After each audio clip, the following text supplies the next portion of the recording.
안녕하세요. 위고이드입니다. 오늘은 왜 은행에 돈을 맡기면 안 되는지에 대해 알아보겠습니다. 먼저 요즘 은행의 이자로는 물가 상승률도 못 따라간다는 말은 많이 들어보셨을 겁니다. 명목금리, 그러니까 표면 이자율에서 물가 상승률을 뺀 금리를 실질금리라고 하는데, 현재 대한민국에서 대부분 은행의 예적금 상품은 실질금리가 0에 가깝습니다. 숫자로는 돈이 불어나는 것 같지만 실질적으로 가치가 증가하지 않는다는 뜻입니다. 그렇다면 왜 은행에서는 이자를 조금밖에 주지 않는 걸까요? 은행은 과연 양아치인 걸까요? 금융의 구조를 통해서 왜 그럴 수밖에 없는지를 설명하도록 하겠습니다. 이해를 돕기 위해 가상의 이야기를 하나 해드리겠습니다. 옛날에 A라는 사람이 살고 있었습니다. 이 사람은 매우 성실히 일하는 사람이어서 매일 농사를 짓고 돈을 벌어왔습니다. 어제도 돈을 벌어서 괴짝에 넣어두었고 오늘도 돈을 벌어서 괴짝에 넣어두었습니다.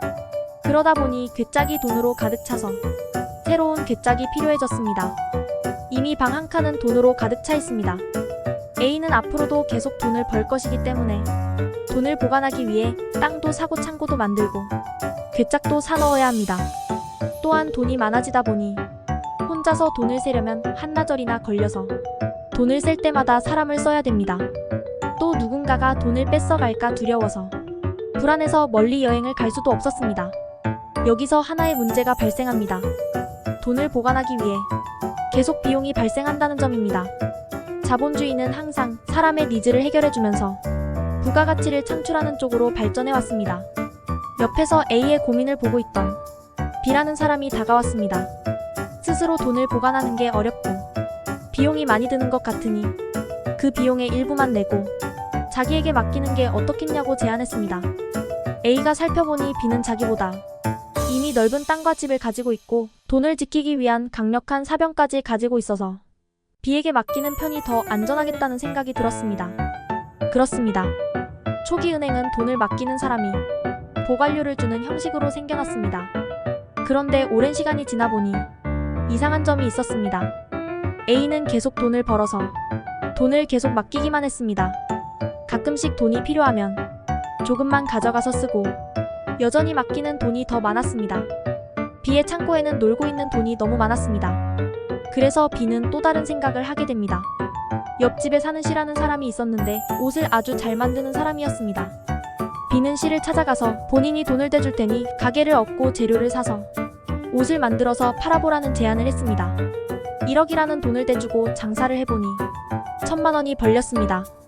그런데 만약 B가 내 돈이 아니었으면 넌 1000만 원을 못 벌었을 테니 자기에게 900만 원을 주고 너는 100만 원만 가져라 라고 했으면 C가 계속 그 일을 하려고 했을까요? 여러분이라면 하시겠습니까? 아닐 겁니다.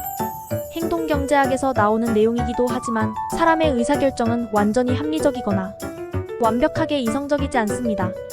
상식적으로 B와 C의 거래는 정도로 나누며 C가 더 많이 가져가게 되었을 겁니다. 어쨌든 B도 300을 벌게 되고 C도 700을 벌게 되었습니다. B가 그렇게 돈을 버는 것을 보고 있던 B2가 생각을 해보니까 자기에게 많은 돈이 있으면 이런 방식으로 돈을 더 많이 벌 수 있을 것 같은 생각이 들었습니다. 그래서 A와 같은 사람들을 찾아다니기 시작합니다.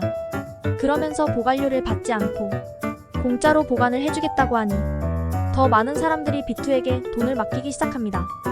B2는 신발을 잘 만드는 사람, 음식을 잘 만드는 사람, 침대를 잘 만드는 사람 등을 찾아다니면서 자금을 대주고 사업을 하게 해서 돈을 벌기 시작합니다. 결국 자본이 있으면 돈을 벌 수 있다는 사실을 알게 된 B3는 수많은 A와 같은 사람들을 찾아다니면서 자기에게 돈을 맡기면 원금을 보장해주고 이자를 줘서 돈을 불려주겠다고 해서 돈을 모읍니다.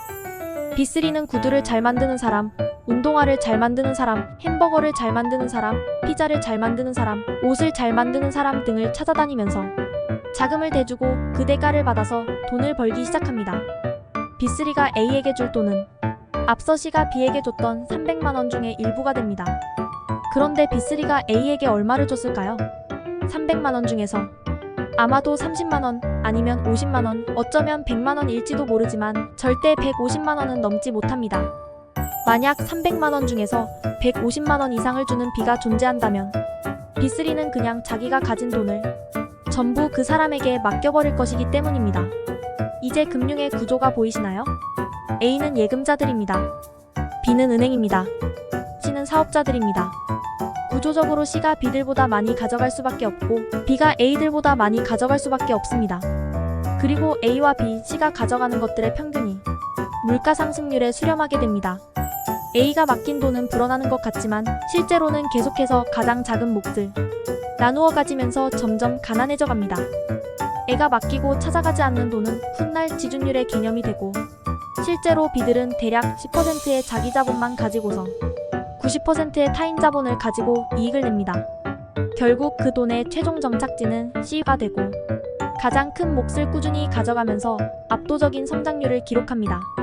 물론 시 중에서도 장사를 훨씬 더 잘한 시도 있고 장사를 못해서 망한 시도 있겠지만 평균적으로 그렇다는 이야기입니다. 이것이 바로 지난 수십 년 동안 금리는 물가 상승률을 이길 수 없었고 나스닥의 평균 수익률은 물가 상승률을 상회할 수밖에 없었던 이유입니다. 그러면 여기서 과거 1980년대의 대한민국처럼 금리가 17%였던 시기는 어땠을까요? 그때는 우리나라에서 예금을 하던 사람들도 자산을 불리는 게 가능했습니다. 왜냐하면 우리나라의 성장률이 세계 1등이었기 때문입니다. 한마디로 다른 나라들은 자동차나 오토바이였지만 우리나라는 빠르게 날아가는 비행기였기 때문에 그 안에서 가만히 앉아만 있어도 남들보다 빠르게 갈 수 있었습니다. 하지만 2010년대를 기점으로 우리나라의 평균 성장률은 세계 평균 이하로 내려오게 됩니다. 이제 다른 나라들이 빠르게 날아가는 비행기가 되었고 우리나라는 천천히 움직이는 대형 크루즈 여객선이 되었습니다. 배 안에서 웬만큼 빠르게 달려봤자 날아가는 비행기에 탄 사람을 따라잡지 못합니다. 저성장 국면에 진입한 한국에서 열심히 일하고 아끼고 모아서 은행에 돈을 맡겨봤자 실질적인 자산 증가가 일어나기 어려운 이유입니다. 결국 우리는 가장 빠르게 날아가는 비행기 안에서 가장 열심히 뛰고 있는 시를 찾아야 합니다.